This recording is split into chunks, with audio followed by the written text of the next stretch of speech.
नमस्कार, आप देख रहे हैं अमृत वर्षा न्यूज। आपका स्वागत है। तमिलनाडु के पूर्व डीजीपी डॉक्टर करुण सागर ने आज राजद का दामन थाम लिया। पटना के स्थित राजद कार्यालय में आयोजित एक मिलन समारोह में उप मुख्यमंत्री तेजस्वी यादव ने डॉक्टर करुण सागर को राजद की सदस्यता दिलाई है। इस कार्यक्रम में पार्टी के प्रदेश अध्यक्ष जगदानंद सिंह भी उपस्थित थे। कई वरिष्ठ राजद नेता इस कार्यक्रम में मौजूद थे।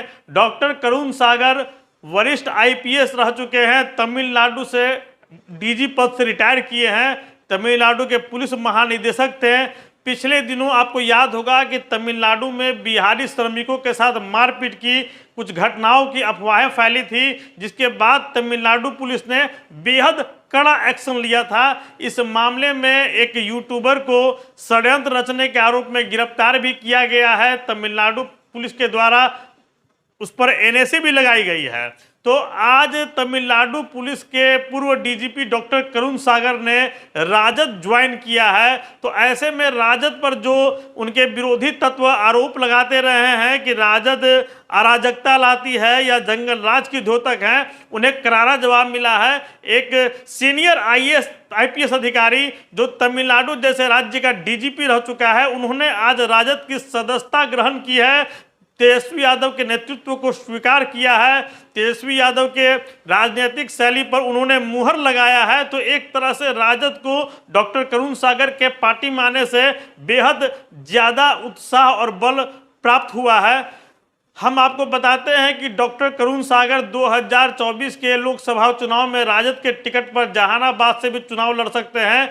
जहानाबाद से 2019 के लोकसभा चुनाव में सुरेंद्र यादव राजद के उम्मीदवार थे और डॉक्टर सुरेंद्र यादव की बेहद कम मतों से हार हुई थी और जदयू भाजपा की तरफ से चंदेश्वर चंद्रवंशी मैदान में थे। अब बेहद कम मतों से उनकी जीत हुई थी। तो सुरेंद्र यादव तो अभी फिलहाल जो हैं वे बिहार में सीएम नीतीश कुमार के कैबिनेट में सहकारिता मंत्री हैं।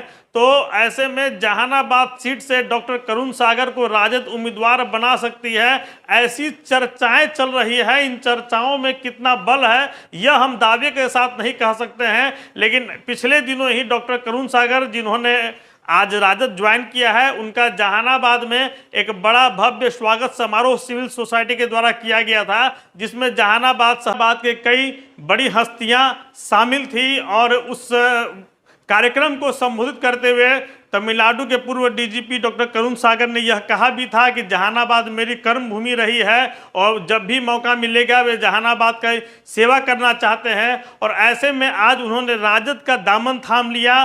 तो इससे एक संकेत भी साफ होता है कि राजद में अब नए लोगों के दरवाजे खुल गए हैं। और दूसरी तरफ ए टू जेड की जो बात कहते थे उप मुख्यमंत्री तेजस्वी यादव, उस पर एक बार फिर बल मिला है। और इस कार्यक्रम को जो मिलन समारोह था उसे संबोधित करते हुए डिप्टी सीएम तेजस्वी यादव ने कहा भी कि राजद ए टू जेड की पार्टी है। डॉक्टर करुण सागर एक सीनियर आईपीएस अधिकारी रह चुके हैं। अपने लंबे सर्विस रिकॉर्ड में उन्होंने कई बड़े कारनामे किए हैं। तो ऐसे में डॉक्टर करुण सागर जिनका इतना व्यापक प्रभाव रहा है, वे राजद ज्वाइन कर रहे हैं। कहीं ना कहीं यह तय है कि राजद में आने से पहले कुछ ना कुछ पॉलिटिकल डील भी हुआ होगा। तो उसी पॉलिटिकल डील को लेकर जो उनके जानकार हैं यह चर्चा कर रहे हैं कि आने वाले लोकसभा चुनाव में जहानाबाद से राजद उन्हें उतार सकती है, क्योंकि पिछले बार यह सीट जदयू के पास थी और जदयू ने वहां प्रयोग करते हुए अति पिछड़ा समाज से आने वाले चंदेश्वर चंद्रवंशी को मैदान में उतारा था। उनकी जीत हुई, लेकिन वह जीत मोदी लहर के चलते हुई, यह बात सभी जानते हैं। बेहद कम मतों से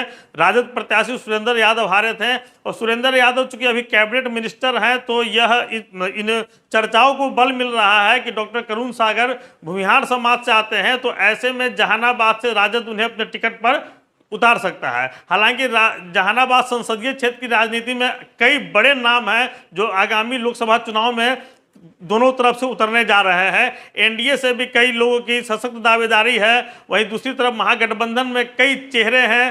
तो यह कहना अभी मुनासिब नहीं होगा कि डॉक्टर करुण सागर महागठबंधन के उम्मीदवार बनाए जाते हैं अथवा नहीं, लेकिन तमिलनाडु के पूर्व डीजीपी डॉक्टर करुण सागर के राजद में शामिल होने के बाद राजद पार्टी कुछ मजबूत महसूस कर रही होगी। एक वरिष्ठ आईपीएस अधिकारी जो देश के एक बेहद विकसित राज्य जो है तमिलनाडु, वहाँ के डीजीपी रह चुके हैं और अपने पद से सेवानिवृत्ति के बाद जब बिहार लौटते हैं तो अपनी राजनीतिक पारी को आरंभ करने के लिए राजद का चयन करते हैं। और फिलहाल राजद जो है तेजस्वी यादव के हिसाब से चलने वाली पार्टी है।